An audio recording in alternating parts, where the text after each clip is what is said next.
विश्वस्य परम निधानम वेत्तासि वेद्यम च परम च धाम त्वया ततं विश्वमनंत रूप वायु यमः अग्निवर्णा शशांकः प्रजापतिस्त्वं प्रपितामहस्य नमो नमस्तेस्तु सहस्रकृत्वा पुनश्च भूयोऽपि नमो नमस्ते। वसुदेवसुतं देवं कंसचाणूरमर्दनं देवकी परमानंदम श्रीकृष्णं वंदे जगद्गुरुं श्रीकृष्णं वंदे जगद्गुरुं। कृष्णाय वासुदेवाय हरे परमात्मने प्रणत क्लेश नाशाय गोविंदाय नमो नमः गोविंदाय नमो नमः। हम सभी आज पुनः भगवत गीता के इस विशेष ज्ञान सत्र में उपस्थित हैं।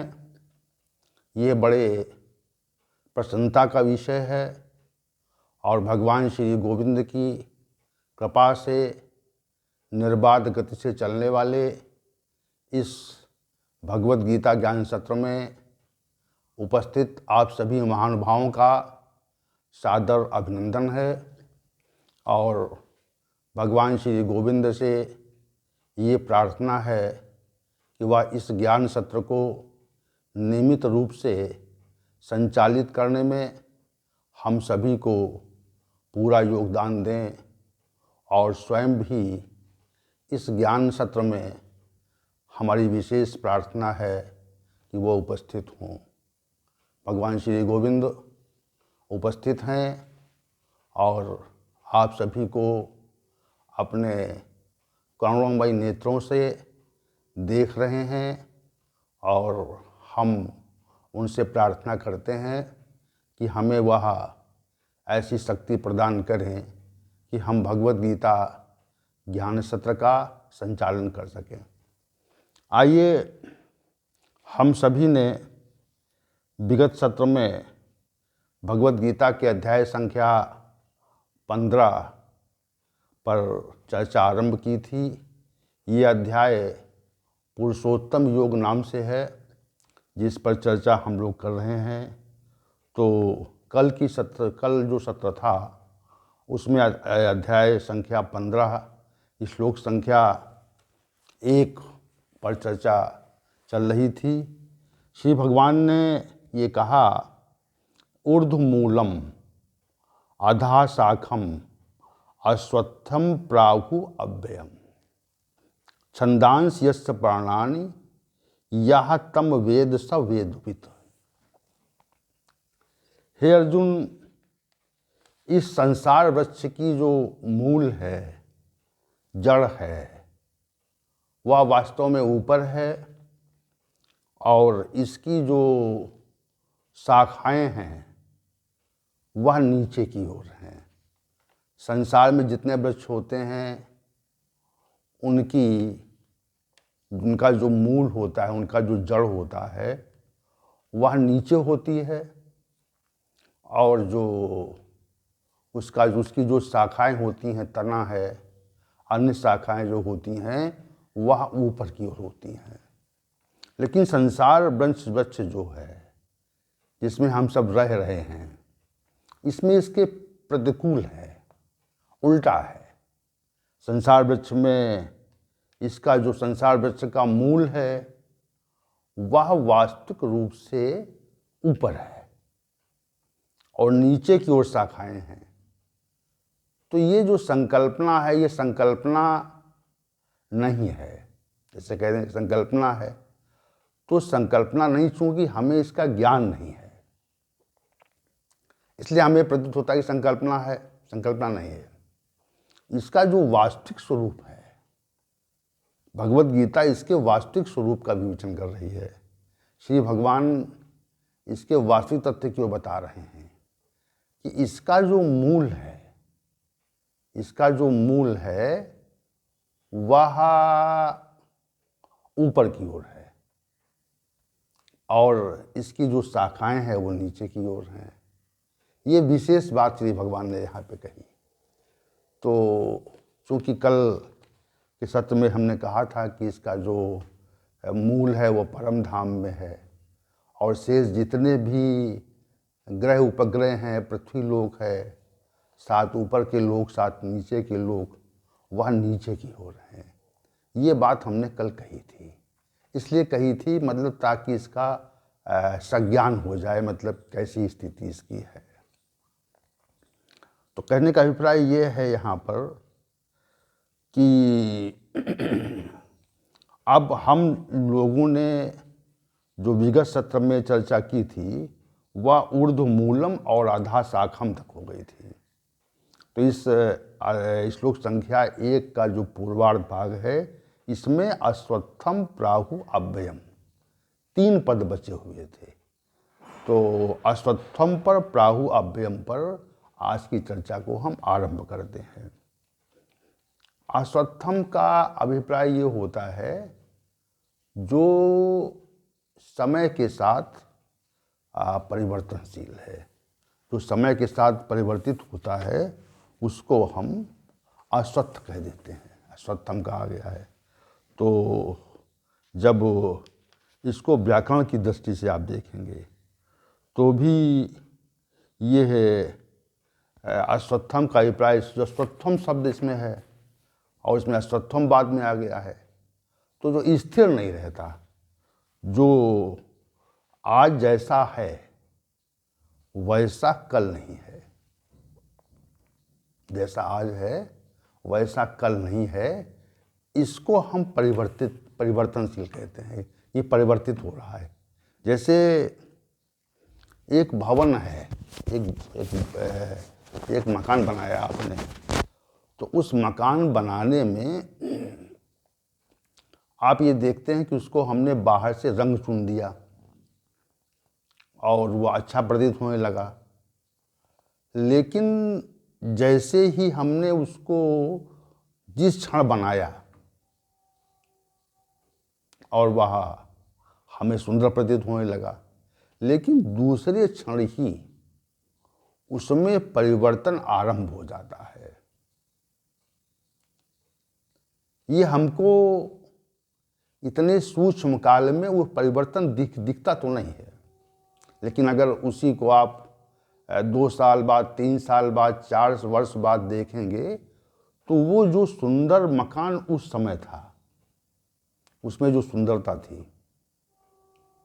तो वो समय के साथ उसमें घटती जाती है और फिर सुंदरता, असुंदरता, उसमें जो परिवर्तन है वह प्रतीत होने लगता है। जैसे मनुष्य देह है, तो मनुष्य देह में बाल्यावस्था के उपरांत जब युवावस्था आती है, किशोरावस्था आती है क्रम से, तो किशोरावस्था और युवावस्था में जो परिवर्तन है वो प्रतीत होता लगता है। जैसे एक छोटे से शिशु को आप देखें और 4-5 महीने बाद उसको देखें, तो देखने पर ये होगा कि शिशु का जो स्वभाव है, उसका जो आकार प्रकार है, वह आपको पृथक परिवर्तित प्रतीत होगा, लेकिन वह इतने धीरे धीरे होता है, धीमे होता है ना, वह इतने धीमे धीमे होता है कि उसका हम आभास सामान्य रूप से नहीं कर पाते। होता तो है, होता नहीं तो 5-6 महीने बाद वह शिशु इतना बड़ा कैसे हो जाता है। उसी प्रकार ये जो मानव देह है, इसमें भी जो किशोरावस्था में, बाल्यावस्था में जितना शरीर बढ़ जाता है, वृद्ध हो जाता है, तो वो परिवर्तन तो हुआ, तभी तो ऐसा हुआ ना, समय के साथ परिवर्तन हुआ। तो समय के साथ परिवर्तन होने पर वह शरीर इतना बड़ा हो गया। वह वैसे कैसे संभव था? संभव नहीं था वैसे। तो उसी प्रकार ये देखिए कि आप जब वो वृद्धावस्था में आ जाता है, तो वृद्धावस्था में जब शरीर आता है तो आप देखिए कितनी विकृति आ जाती है उसके अंदर, कितना परिवर्तन हो जाता है, और वो समय के साथ होता है। जैसे मान लो किसी व्यक्ति को आप 60 वर्ष की आयु के बाद देखें आप, तो 60 वर्ष की आयु के बाद उसको देखेंगे आप, तो वह उसका शरीर विकृत दिखेगा। और आगे बढ़ेंगे 65 में, 70 में, 75 में, 80 में, तो वो धीरे धीरे विकृति बढ़ती जाती है। जो शरीर युवावस्था में था, तो वो शरीर आज वृद्धावस्था में नहीं है। परिवर्तन है ना ये। और वृद्धावस्था के बाद में एक ऐसी अवस्था आती है कि जब शरीर पूरी तरह से परिवर्तित हो जाता है और वो परिवर्तन दिखता है। तो यहाँ पे जो अस्वस्थम पद है यहाँ पे, तो ये अस्वस्थम पद जो है वह इस संसार में स्थिरता नहीं है। इस संसार में स्थिरता नहीं है। वह स्थिरता के स्वभाव वाला नहीं है। वह अस्थिर है, मतलब नित्य निरंतर परिवर्तनशील है। जैसे आज से 5000 वर्ष पूर्व महाभारत काल माना जाता है, और उस महाभारत काल में जो भी नगर थे उस समय, हस्तिनापुर वगैरह, तो वो नगर इतने भव्य थे जिसका उल्लेख महाभारत पुस्तकों में आता है। तो महाभारत पुस्तकों में जिस भव्यता से उसका उल्लेख किया गया है, जिस भव्यता से उसका, तो ये लगता है कि बहुत भव्य होगा वो। शायद इस समय वैसे भवनों की कल्पना भी संभव नहीं है। तो ऐसे बृहद भवन और अनेक साज सज्जा से युक्त भवन, अलौकिक दिखने वाले भवन, वो विलुप्त कहाँ हो गए। जैसे मान लो कोई पुराना भवन है, उसको आप देखें तो वो पुराना भवन दिखता है कि ये इतने 100 वर्ष पहले था।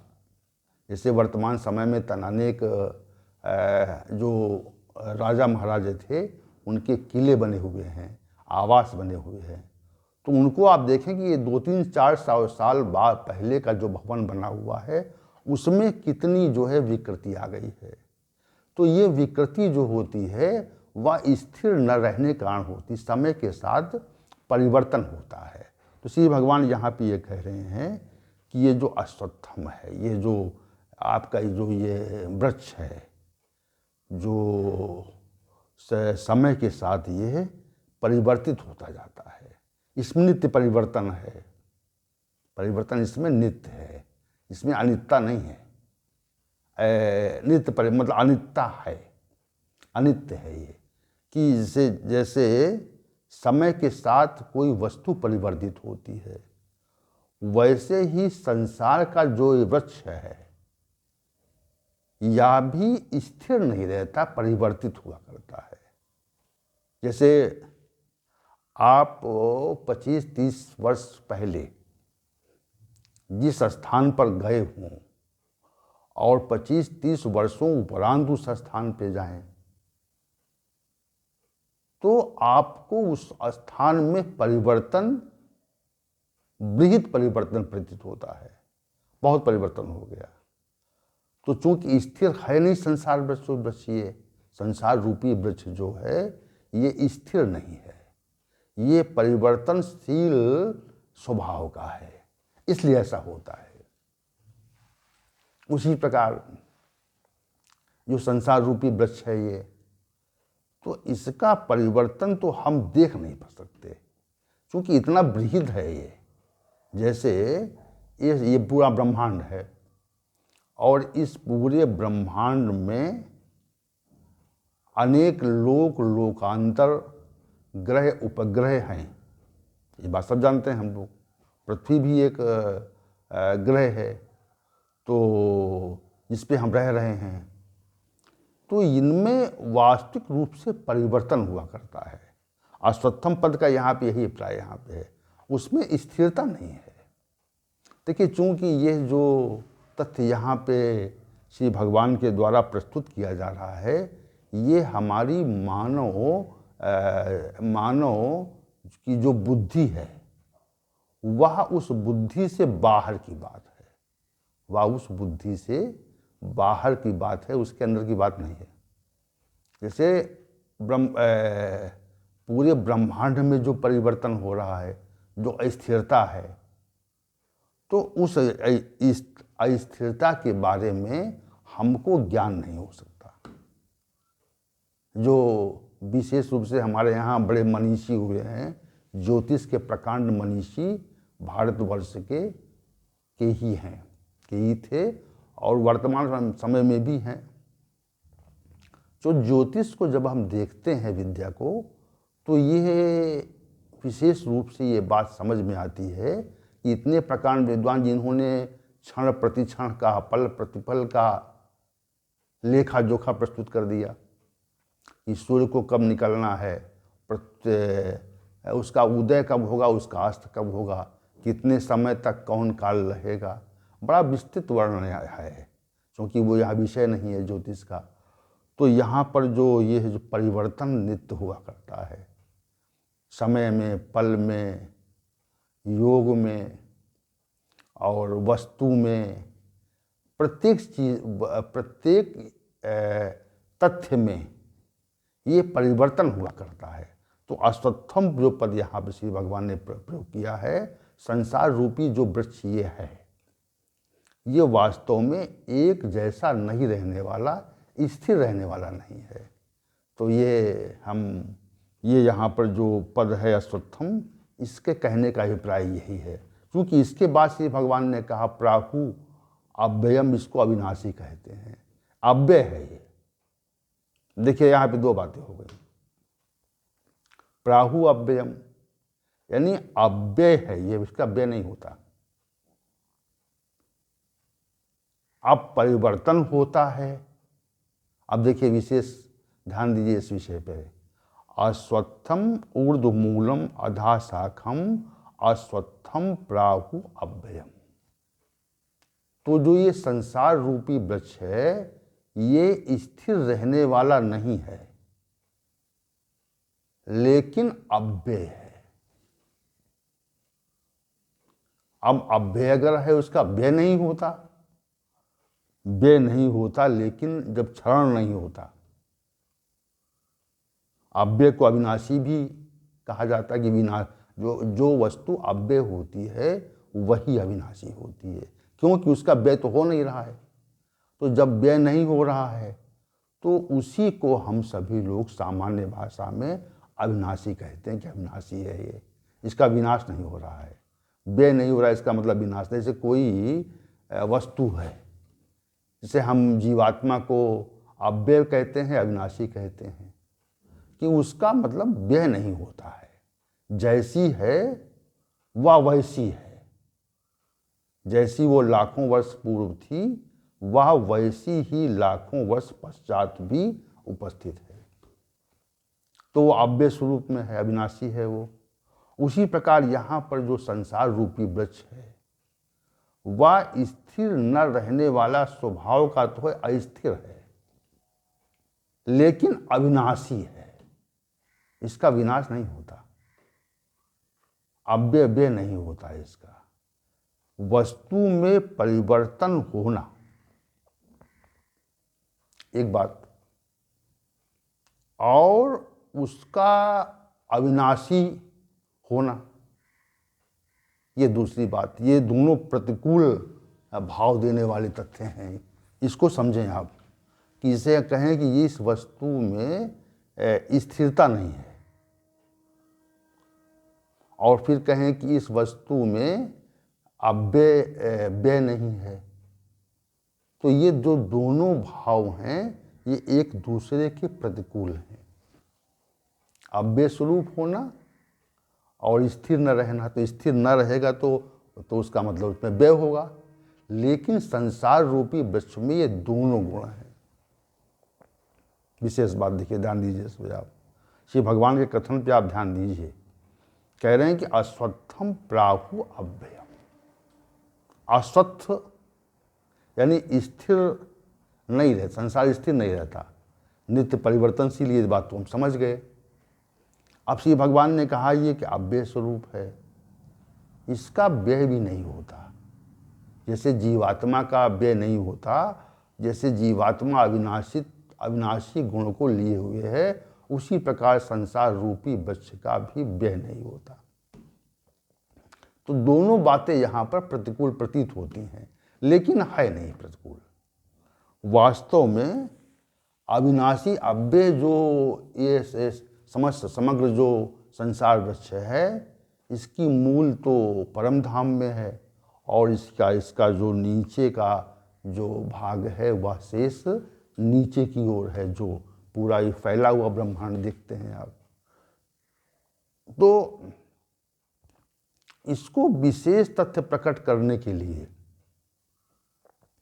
श्री भगवान ने ये कहा कि ये अविनाशी स्वरूप है और इसका व्यय नहीं होता, अव्यय स्वरूप भी है। लेकिन वास्तव में अगर आप देखेंगे कि ये जो अव्यय है, अव्यय कहने का श्री भगवान का क्या अभिप्राय है, तो ये अव्यय कहने का अभिप्राय विशेष है। जैसे आपने देखा होगा कि वर्षा होती है। अब वर्षा जो होती है वह समुद्र से जल वाष्प के रूप में ऊपर जाता है, और वही वर्षा होती है और पुनः वो नदी नालों के माध्यम से फिर समुद्र में पहुंचता है। परिवर्तन देखिए आप। तो अब इतना जल पृथ्वी पर है, जल इतना पृथ्वी पर है, जैसे बड़े बड़े हिमखंड पिघलते हैं तो वो समुद्र को अखंड स्वरूप देते हैं, उसमें इसके स्वरूप में परिवर्तन नहीं होता, अखंड स्वरूप रहता है। अब बृहद जो विशाल जो हिमखंड हैं उनमें परिवर्तन हुआ करता है। वो पिघलते हैं और पिघलने के बाद में नदी बनते हैं, नदी बन के वह समुद्र में मिल जाते हैं, और समुद्र में पुनः जो है जब तापमान गिरता है तो उसी समुद्र का जल जो है पुनः वहाँ पर हिमखंडों के रूप में अब पहुँच जाता है पर्वतों पे। तो देखिए ये चक्र चल रहा है ना, चक्र जो है चल रहा है। तो इसी प्रकार का जो चक्र है, संसार का जो ये विशेष चक्र चल रहा है, तो संसार के विशेष चक्र को स्पष्ट करने के लिए, स्वभाव तो अस्थिर है, अस्थिरता नहीं होती तो ये चक्र चलता कैसे। जैसे मृत्यु का है, जन्म का है, ये आज हम जन्म लेंगे और कल संसार चक्र में भ्रमण करते हुए हम पुनः मृत्यु में आ जाएंगे। फिर हमारे कर्मानुसार हमारा जन्म होगा और फिर हम प्रकट होंगे, और फिर प्रकट होने के उपरांत हम चलते हुए फिर वृद्ध हो जाएंगे। वृद्ध होने के बाद मृत्यु हो जाएगी और मृत्यु के पश्चात फिर जन्म। तो ये चक्र चल रहा है। संसार रूपी वृक्ष का भी चक्र कुछ इसी तरह से है। इसलिए इसको देखिए, जीवात्मा है, जीवात्मा अविनाशी है, लेकिन वह अस्थिर स्वभाव वाली भी है। क्योंकि वह नित्य निरंतर नवीन शरीरों को धारण कर लेती है। क्या करती है? नित्य निरंतर नवीन शरीरों को धारण कर लेती है। तो इसलिए वह जो है स्थिर न रहने वाली भी है। स्थिरता का अभिप्राय ये है कि वह नित्य निरंतर नवीन शरीरों को ग्रहण करती है और वह अस्थिर सी रहती है, लेकिन अविनाशी है। अश्वत्थम प्राहु अव्ययम, इसका मतलब अविनाशी तो है, यानी स्थिर तो नहीं है, लेकिन ये संसार रूपी जो वृक्ष है वह अविनाशी, स्थिर न रहने पर भी अविनाशी स्वभाव का है। जैसे अब ये प्रश्न उठता है कि प्रलय काल इत्यादि में इसका विनाश हो जाता है, मतलब ये समाप्त हो जाता है। तो उस स्थिति में जब उस तथ्य को देखते हैं, शास्त्रों में वर्णन आता है ये कि पहले सृष्टि होती है, फिर सृष्टि जो है वह स्थिति में आ जाती है, और चलते चलते जो है एक समय ऐसा आता है कि ये सृष्टि विनिष्ट हो जाती है, तो सब कुछ विनिष्ट हो जाता है, ऐसा माना जाता है। तो सृष्टि जब विनिष्ट हो गई तो संसार रूपी वृक्ष भी विलुप्त हो गया, तो अविनाशी कहाँ रहा वहाँ पे। तो उस स्थिति में अविनाशी नहीं है, उस स्थिति में अविनाशी नहीं है। अविनाशी को भाव देने के लिए कि ये जो है लाखों करोड़ों वर्ष चलता है और स्थिर नहीं रहता, नित्य परिवर्तन इसमें हुआ करता है। तो दो शब्द यहाँ पे हैं कि अश्वत्थम प्राहु आभ्यम, इसकी संसार वृक्ष का जो मूल है वह जो है ऊपर है और शाखाएं नीचे फैली हुई हैं, नीचे विस्तार ले रही हैं। तो ये संसार रूपी वृक्ष जो उल्टा लटका हुआ है, कैसा है, उल्टा लटका हुआ है। ये संसार रूपी जो वृक्ष है ये अश्वत्थम स्थिर भी नहीं रहता, निरंतर परिवर्तनशील है। परिवर्तन ही इसका नियम है, परिवर्तन ही इसके नियम को हम देखते हैं कि परिवर्तन है, परिवर्तनशील है। और दूसरे अविनाशी है, एक लंबी अवधि तक। यहाँ पर यह भी समझ सकते हैं कि लंबी अवधि तक, एक विशाल अवधि तक ये चलने वाला है, इसलिए यहाँ पे अविनाशी भाव से भगवान अव्यय कह रहे हैं इसको। तो ये यहाँ पे जो भाव से भगवान ने यहाँ पे इस श्लोक संख्या 1 के पूर्वार्ध अंश में जो ये कहा कि 4 बातें कही इसमें, इसकी संसार रूपी वृक्ष का जो मूल है वह तो ऊपर है, या नहीं है, और इसकी जो शाखाएं हैं वह नीचे फैली हुई हैं, और ये संसार रूपी वृक्ष जो है वह स्थिर स्वभाव वाला नहीं है, अस्थिर स्वभाव वाला है। और चौथी बात जो ये कही कि ये अविनाशी है। कैसा है, अविनाशी है, ये बात भी श्री भगवान ने कही। तो ये चारों तथ्य जो हैं इसको आप मस्तिष्क में रखें, चूँकि इस 15वें अध्याय का आरंभ भी श्लोक संख्या 1 से आरंभ हो रहा है, और इस श्लोक संख्या 1 में जिसके जो पूर्वार्ध अंश में 4 बातें श्री भगवान ने कही हैं कि संसार वृक्ष का जो मूल जड़ है वह ऊपर है और नीचे इसकी शाखाएं फैली हुई हैं, और दूसरे ये स्थिर नहीं रहने